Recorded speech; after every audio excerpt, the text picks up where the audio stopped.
Hello बच्चों। यहां लिखा गया है uniform rod A B of mass 2 kg hinged at A. The rod is kept in the horizontal position by massless string tied to end B.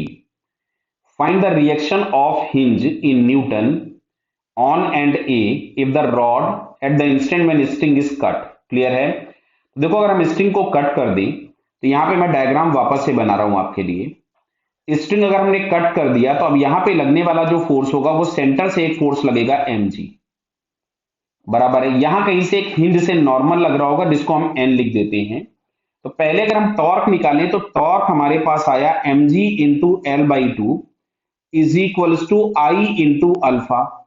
तो I हम लोगों के पास हो जाएगा M L square by three, because it is a rod and rotating from one of its end, M से M L से L उड़ा दिया। तो अल्फा इज इक्वल्स टू हमारे पास आ रहा है 3g/2l। अब अगर हम लोग ट्रांसलेशनल इक्वेशन लिखेंगे तो mg minus N is equals to हम लोग लिखेंगे m इंटू एसी। एसी बोले तो इस सेंटर का एक्सेलरेशन। तो सेंटर के एक्सेलरेशन के लिए क्या हम लोग l by two into alpha लिख दें? क्यों?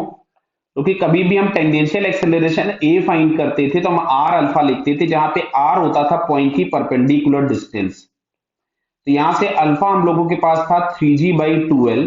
तो l से l कैंसिल हो गया, तो जो एक्सेलरेशन हमारे पास आ रहा है दिस वन इज 3g/4। इस इक्वेशन को हम यहाँ पे पुट कर देते हैं, जो फर्स्ट इक्वेशन इसको हम लोग लिख लेते हैं।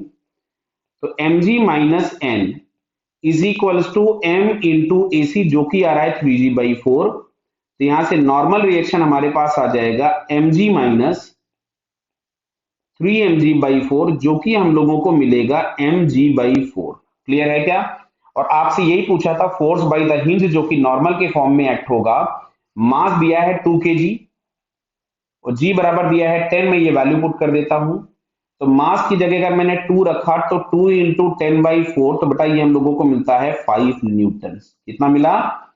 5 न्यूटन। तो नॉर्मल या जो हिंज से हमको फोर्स लग रहा है दैट इज 5 न्यूटन। क्लियर बेटा? Okay, all the best.